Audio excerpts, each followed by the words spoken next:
Bismillahirrahmanirrahim. Assalamualaikum warahmatullahi wabarakatuh. Alhamdulillah wassalatu wassalamu ala sayyidina Rasulillah wa ala alihi wa ashabihi ajma'in. Rabbi shrah li sadri wa yassir li amri wa hlul 'uqdatam min lisani yafqahu qawli. Raditu billahi rabban bil islami dinan bi Muhammadin nabiyyi wa rasulah. Rabbi zidni ilma wa rzuqni fahma. Amin ya rabbal alamin. Alhamdulillah, ikhwani wa akhwati, bapak-bapak, ibu-ibu, hadirin hadirat rahimani wa rahimakumullah. Alhamdulillah, mudah-mudahan majelis ilmu kita ini adalah majelis yang selalu mendapatkan ridha dari Allah Subhanahu wa taala, sehingga Allah memberikan kepada kita ilmu yang bermanfaat dan ilmu yang barakah. Salawat dan salam terlimpahkan kepada beliau, baginda Nabi Muhammad sallallahu alaihi wasallam, serta keluarga, para sahabat, zuriyah dan seluruh pengikutnya. Mudah-mudahan kita mendapatkan syafaat dari baginda Nabi Muhammad SAW dari kiamat nanti. Baik, Bapak Ibu yang dirahmati Allah, sebelum kita memulai pengajian, mohon barokah bacaan surat Al-Fatihah dengan niat untuk kesembuhan yang kita tujukan kepada Romo Kiai Toha Mustafa Mangkunegaran, Kiai Toha Mangkunegaran, ingkang samenika gerah. Mudah-mudahan dari bacaan surah Fatihah kita Allah Subhanahu wa taala memberikan kesembuhan, diangkat penyakitnya, dan mudah-mudahan dikuatkan iman, ketakwaannya dan kesabarannya. Ala hadiniyah wa kullu niyatin salihah jami'a samilah anallah yashfi mardahu shifaan wa ajalan la'amman rasaqaman barakati hadal majlis barakati hadal Rasulullah sallallahu alaihi wasallam barakati hadal majlis jumla awliya usulata usurhin lahum fatiha. A'udhu billahi minasyaitanir bismillahirrahmanirrahim. Alhamdulillah rabbil alamin Ar-Rahmanir Rahim Maliki Yaumiddin. Ya Rabbi wa ya Sayyidi Nasratul Mustaqim Siratal ladzina an'amta 'alaihim ghairil maghdubi 'alaihim waladdallin. Amin ya rabbal alamin. Kita lanjutkan kembali kajian fikih masih di dalam bab salat berjamaah. Ada beberapa larangan di dalam salat berjamaah atau hal-hal perkara-perkara yang perlu dihindari. Bismillahirrahmanirrahim. Qala al-musannifu rahimallahu ta'ala bi ulumihi wa nafa'ana bid darina. Wa tabrani an wasibah ayyuhal musalli wahdahu ala wasalta ila safi fadakhalat ma'hum aw jararta ilaika rajulan yandhaqa bikal maqam faqama ma'ak a'id salataka fa innahu la salata laka.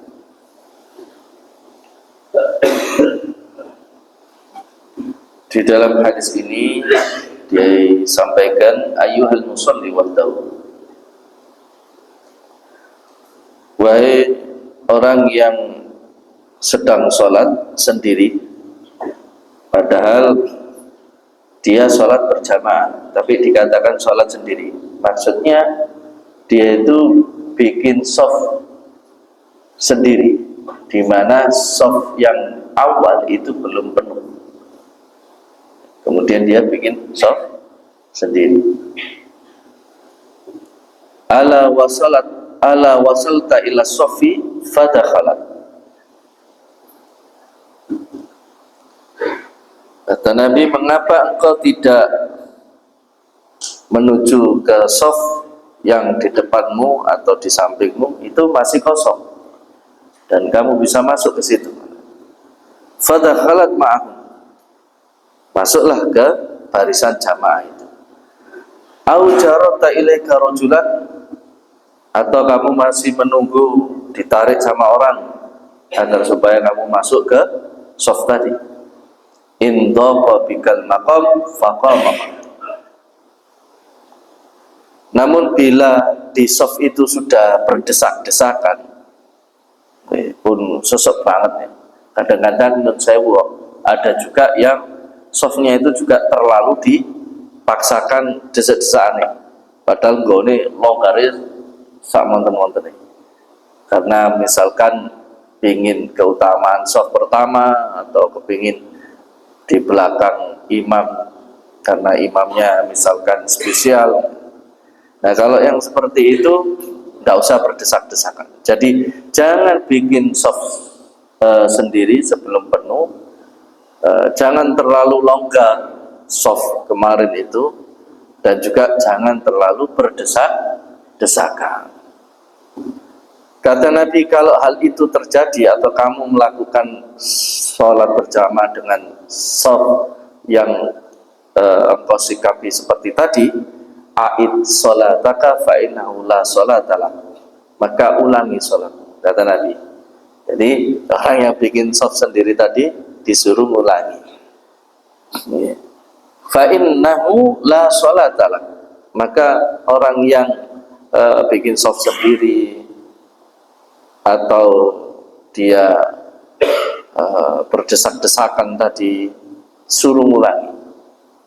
Jelas itu tidak khusyuk itu. Mungkin kalau diterjemahkan begitu kali, kan sesak-sesaan gitu, gitu. Atau yang bikin saf sendiri itu dia mungkin sudah ngincer, ini nanti kalau sudah selesai salam langsung lancing. Ya wallahu alam. Intinya tingkah yang seperti ini di dalam berjamaah itu harus dihindari. Yang dimaksud a'id salataka fa innahu la salatalak, ulangi salatmu itu maksudnya salatnya bukan tidak sah, salatnya tidak sempurna, baiknya memang diulangi. Dan perihal seperti ini makruh hukumnya, makruh hukumnya, bukan sampai tidak sah salatnya. Wa Ibnu Majah la salata lilladzi khalfas shaf. Dalam riwayat Ibnu Majah tidak sah atau tidak sempurna salat seseorang yang di belakang shaf. Maksudnya sendirian. Nah, kecuali begini, shaf yang di awal sudah penuh, jenengan datang terlambat, kemudian jenengan yakin nanti pasti ada orang yang datang. Kalau yakin begitu tidak apa-apa. Tapi kalau memang umumnya di sini itu seperti itu, misalkan kalau sudah sekian shaf, maka shaf berikutnya itu sepertinya nggak ada jamaahnya lagi. Nah, jenengan jawil orang yang di depan saja biar nemani jenengan. Jadi jangan sendirian. Ngoten nggih, jelas nggih. Nah, nanti kalau perkiraan kita tadi itu salah, maka orang yang datang terlambat itu biar mengisi shaf yang kosong tadi, bukan dia ngikut shaf yang dijawil tadi, bukan. Jadi adabnya itu seperti itu di dalam sholat berjamaah. Jelas gini. Wasaikhani an Abi Hurairah, ama yakhsha ahadukum idza rafa'a ra'sahu qabla al-imam ayyaj'alallahu ra'sahu ra'sa himar. Kata Nabi, apakah di antara kalian tidak mempunyai rasa takut ketika sholat berjamaah itu, idza rafa'a ra'sahu qabla al-imam, dia mengangkat kepalanya sebelum imam, misalkan seperti rukuk atau sujud.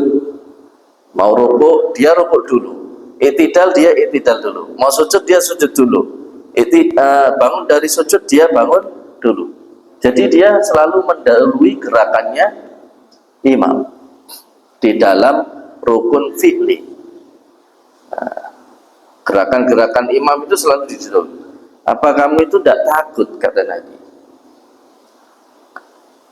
Apa? Ayyaj'alallahu ra'sahu ra'sa himar. Allah jadikan kepalamu itu kepalanya himar. Para ulama berbeda pendapat di sini. Ada yang menerjemahkan secara tekstualnya, dhaharul hadis, letter lucknya hadis itu ya dijadikan kepalanya himar.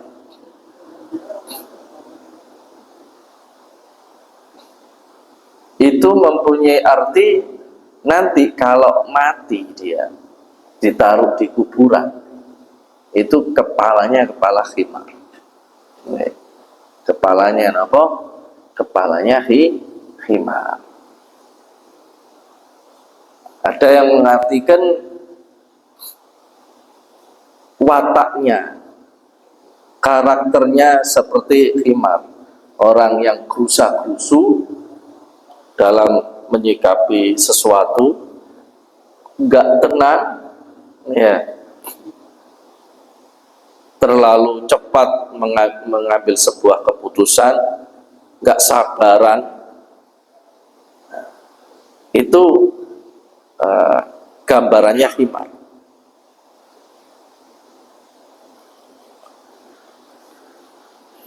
Juga diartikan makna majas tadi. Makna majas itu seperti tadi, wataknya.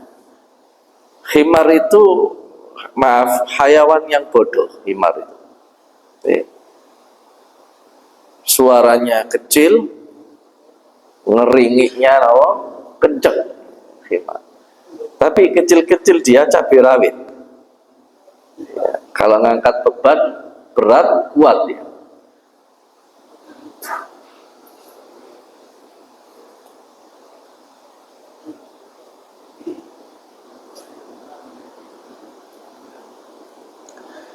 Di dalam Al-Quran, khimar itu digambarkan oleh Al-Quran, dia itu membawa yahmilu asfarah, membawa kamasalil khimari yahmilu asfarah. Maaf ya, orang-orang munafik itu seperti khimar. Dia bawa buku, bawa kitab besar-besar. Artinya kitab itu ilmu, kitabnya besar-besar. Artinya dia itu tahu hukum-hukum itu, agama itu, tapi dia tidak mau mengamalkannya. Nah, jadi orang yang sudah tahu ilmunya, misalkan tahu ilmu bab sholat, nggak boleh nggak boleh mendahului imam, atau di soft tadi nggak boleh buat sendiri kalau soft yang di depannya belum penuh, atau kalau soft yang di depannya masih terlalu longgar, nah itu dia boleh masuk ke soft tersebut misalkan, atau jangan terlalu berdesakan. Tapi tidak diamalkan. Kadang-kadang punya rasa pekewo atau apa, wong Jawa pekewo ya. Nah, itu seperti khimar, kamasalil khimar yahmilu asfara. Khimar yang membawa tumpukan kitab. Jadi dia cuma hanya bawa kitabnya kemana-mana, tidak dibaca. Dibaca yang enggak, membaca situasi yang enggak bisa.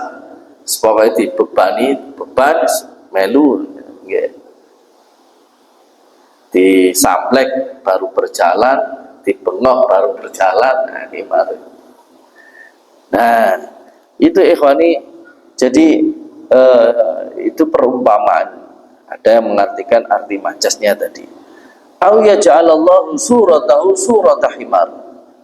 Atau dijadikan Allah Subhanahu wa taala bentuknya dia itu seperti bentuknya himar, baik di dunia maupun nanti di akhirat, ketika di kuburan, ketika di mahsyar. Di dunia itu kecuali orang-orang yang kasaf, orang-orang yang kasaf, kayak Mbah Hasan Pangli diantaranya. Itu kalau ada tamu-tamu itu melihat muka-muka tamunya itu berbeda-beda, maka beliau menyebutkan apa yang dilihat. Misalkan lihat ketek ya ketek, wedus ya wedus, beliau kalau ngendikan begitu. Nah sekarang ditiru orang yang kasaf-kasafan, sok-sokan, sok wali, padahal tutup wali pentiarani kalau sekarang ini. Nah ikhwani, lah biasanya kalau wali-wali itu yang mengatakan seperti itu orangnya langsung taubat, langsung dapat hidayah. Nah, sekarang kalau dikatakan seperti itu, yang dikatakan mangkel, menjauh, nah itu berarti duduk wali. Okay. Maka jangan ditiru. Saya dulu juga dapat cerita itu yang pernah saya ceritakan di sini atau di mana. Ada salah satu anggota, beliau dari Sragen, beliau dari Sragen, tidak saya sebutkan, nanti jenengan tahu orangnya. Anggota di sana itu dikatakan wedus asu, tadi kali itu Mbak Mangli, langsung beliau itu nangis ya, diludahi sama Mbak Mangli terus banget, langsung dilepas semua jabatannya, beliau tinggalkan semuanya itu, padahal beliau sudah berkeluarga dan nyatri ke beliau, dan akhirnya jadi murid beliau. Nah saya dapat cerita ini langsung dari pelaku yang digitukan. Nah kalau yang sekarang, orang-orang sekarang cuma niru kelakuannya saja, tidak niru hatinya. Ketok viral lah sekarang, jam sekarang ben terkenal, biar masuk kiai atau gus atau duriyah yang berbeda, misalkan cuma gitu saja. Nah ikhwani rahimakumullah, itu sebagai balasan Allah Subhanahu wa taala dan ancaman dari orang-orang yang ketika sholat berjamaah mendahului imam. Jadi jangan sampai mendahului imam. Nah, caranya setelah rok yang terakhir dari takbir itu diselesaikan bacaannya oleh imam, nah kita ikut. Juga jangan mendahului kalau roknya itu belum selesai. Misalkan Allahu Akbar, baru kita ngikut Allahu Akbar. Nggih. Jadi roknya itu sudah diselesaikan, kita dengar, baru kita mengikuti gerakannya imam. Kecuali sami Allah nggih. Iktidal kan bukan Allah Akbar, sami Allahu liman hamidah. Sujud Allahu Akbar, kita ikuti Allahu Akbar. Jadi roknya imam itu berhenti, baru kita ngikut sujud. Ada yang baru Allah langsung ikuti ada, tapi afdalnya selesai roknya. Dikhawatirkan nanti imamnya membaca takbir itu Allah, baru lafaz Allah, kemudian makmumnya mengikuti gerakannya imam. Jadi baiknya itu rok kalimat bacaan takbir selesai Allahu Akbar, baru bergerak. Nggih, Allahu Akbar, baru bergerak. Begitu pula takbiratul ihram. Jadi takbiratul ihram sampai salam.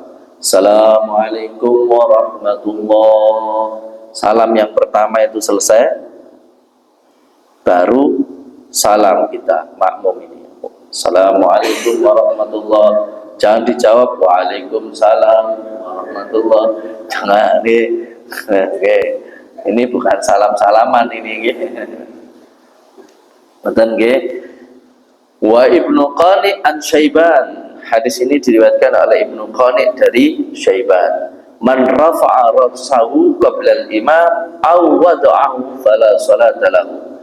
Kata Ibnu Qani dari riwayat Imam Syaiban, siapa yang mengangkat kepalanya qabla al-imam, sebelum imam, artinya dia mendahului imam, awada'ahu, atau dia meletakkan kepalanya sebelum kepalanya imam, fala sholatalahu, maka tidak sah sholatnya.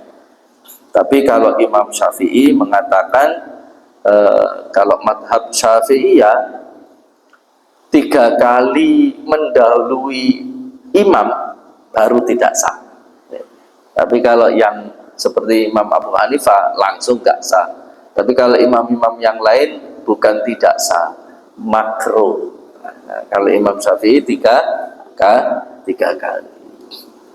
Wa Abu Dawud an Aisyah radhiyallahu anha la yazalu qauman yata'akhkharuna 'anis shaffil awwal hatta yu'akhirahumullahu finnar. Hati-hati. Kata Allah, kata Nabi Muhammad SAW dalam riwayat Imam Abu Dawud dari ibunda Siti Aisyah radhiyallahu anha, tidak henti-hentinya sekelompok kaum itu yang mereka itu kalau sholat berjamaah sukanya berada di soft terakhir, nggak berada di soft terdepan. Jadi sudah dikumandangkan adzan tidak segera menuju ke soft depan, malah mempersilakan yang lain. Kata Nabi Muhammad SAW, orang yang seperti ini hatta yu'akhirahumullahu finnar. Jadi orang yang suka berada di soft pertama itu tidak mau berebutan di suka berada di soft belakang, tidak berebutan di soft pertama itu, kelak di nerakanya dia. Jadi iya, kalau masuk neraka lah, ini sudah dikatakan di neraka loh. Nanti di nerakanya dia itu diangkat oleh Allah yang terakhir. Jadi orang-orang yang suka mengakhirkan soft yang pertama itu semuanya sudah dientas oleh Allah, sudah mendapatkan syafaatnya Nabi. Ini Allah atau Nabi kita Nabi Muhammad tidak nemukan dia ini. Lah kenapa? Lah sukanya di akhir. Jadi tidak ketemu. Soalnya umatnya Nabi Muhammad itu, maka dia akan berlomba-lomba dalam satu kebaikan. Dan soft yang pertama itu adalah kebaikan dan keberkahan yang tidak bisa dinilai, sampai-sampai dikatakan laula ya'lamun nas ma fis saffil ula wa fil adzan, andaikan manusia pada umumnya itu tahu apa yang ada di dalam azan, makna-makna azan, suara-suara azan atau panggilan-panggilan azan, atau seorang muadzin menjadi seorang muadzin, dan soft yang pertama di dalam sholat berjamaah itu, pasti mereka itu akan berebutan untuk mendapatkannya. Berebutan berarti kan berlomba-lomba untuk mendapatkan soft yang pertama. Berlomba-lomba, berebutan. Sampai-sampai dikatakan begini, seumpamanya itu pakai undian, pastilah orang-orang kaya itu dia akan beli inden untuk mendapatkan soft pertama. Kalau mereka itu tahu, dan kalau memakai hukum dunia dengan cara undian, pasti mereka itu akan beli undian itu untuk mendapatkan soft pertama. Karena mereka nggak tahu, ya mereka biasa-biasa saja. Karena saking nggak taunya, ya akhirnya sama saja. Yang penting jamaah. Bahasa dewi-dewi tadi, sing penting pokoknya jamaah. Nah, mending saya itu sholat berjamaah ketimbang yang belum sholat ajar ini ngoten. Nah, maka orang-orang itu akan berebutan. Dan orang yang suka mengakhirkan ini, hati-hati, nanti nerakanya dia dientasnya itu terakhir, yang terakhir. Jadi wis kuwosong keleng-keleng ngoten niku nggih, wis ra dikenal iki sapa umat Nabi Muhammad, tibakno tanggane dhewe.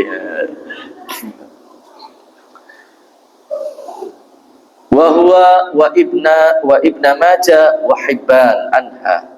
Begitu pula hadis ini diriwayatkan oleh Imam Abu Dawud dan Imam Ibnu Majah dan Imam Ibnu Hibban dari Siti Aisyah radhiyallahu taala anha, innallaha wa malaikatahu yusalluna ala mayaminis sufuf. Sesungguhnya Allah Subhanahu wa taala dan para malaikatnya yusalluna ala mayamini sufuf. Allah dan malaikatnya itu mendoakan sof yang berada di sebelah kanan imam yang pertama, maksudnya sof yang awal. Berada di kanan, kiri, kanan, kiri, kanan, kiri. Bukan lagu loh ini. Kanan, kiri, bukan. Jadi urutannya seperti itu. Jadi keberkahan kemarin dijelaskan, orang yang pertama mendapatkan keberkahan itu imamnya. Setelah itu orang yang persis berada di belakang imam. Tapi hati-hati, yang di belakang imam ini jangan sak-sae. Kalau bisa sepadan ilmunya, atau bisa juga lebih daripada ilmunya, misalkan. Jangan sak-sae, karena tahu keutamaan sof yang pertama, perebutan di belakangnya imam persis. Tapi kalau memang nggak ada ya nggak apa-apa. Dilala sing duwe ilmu misalkan nggak seneng di belakangnya imam misalkan, atau nanti di belakangnya imamnya malah beredek. Mending singitan baik. Kayak ceritanya Mbak Mun itu. Jadi ketika Mbak Mun itu sowan, dilala yang jadi imamnya itu muridnya. Bubar akhirnya. Karena tahu ada Mbak Maimun, akhirnya Mbak Maimun itu tidak pernah berada di sof pertama. Berada di sof belakang sendiri, delik singitan. Nah kalau jenengan bukan deliknya, memang suka di belakang. Kan sudah beda banget Mbak Maimun sama kita. Jangan disamakan gitu. Saya itibak dengan Mbak Maimun. Siapa yang grogi sama kita? Tidak ada yang grogi, malah pede-pede saja. Betul nggih? Jadi Bapak Ibu yang dirahmati Allah, apa yang disampaikan tadi itu adalah adab-adab di dalam berjamaah. Bukan sampai sholatnya itu tidak sah, sholatnya itu tetap sah, namun makruh. Tapi baiknya dihindari hal-hal yang seperti tadi. Kemudian hukum sholat berjamaah itu para ulama berbeda pendapat.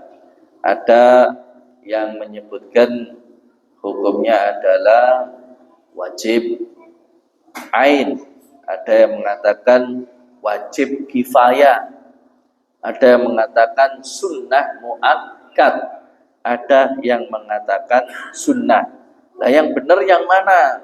Yang wajib ain atau yang wajib kifayah, atau yang sunnah muakkad atau yang sunnah?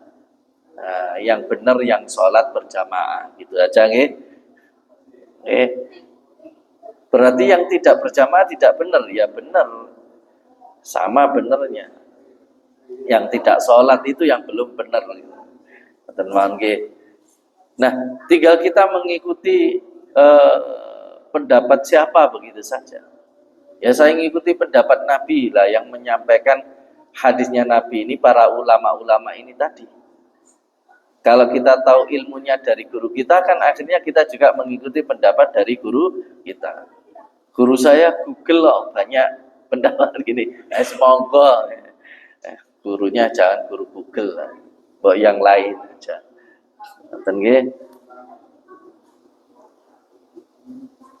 Yang kedua, disimpulkan dari adab-adab soft tadi di dalam berjamaah, yaitu yang pertama, memenuhi soft yang pertama.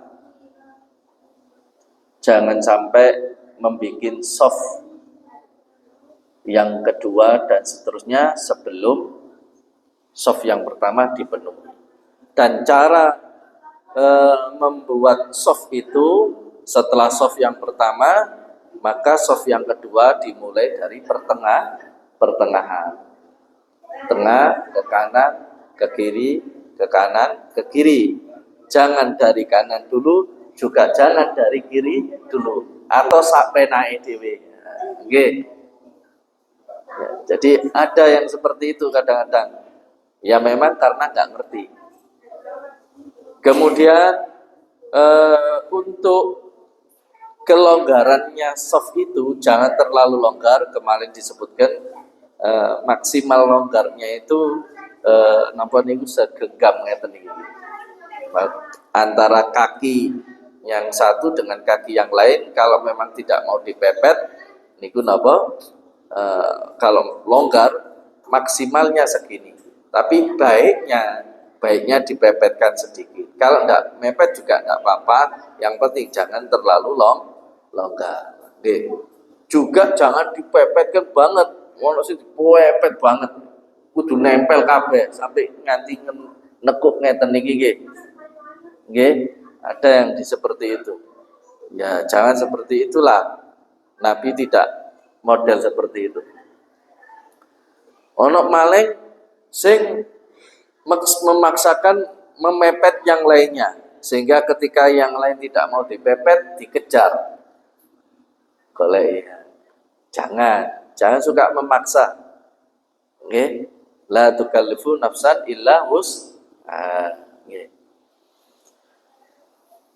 Kalau ada soft yang masih cukup untuk dimasuki. Nggih, dimasuki. Begitulah adab-adab di dalam salat berjamaah.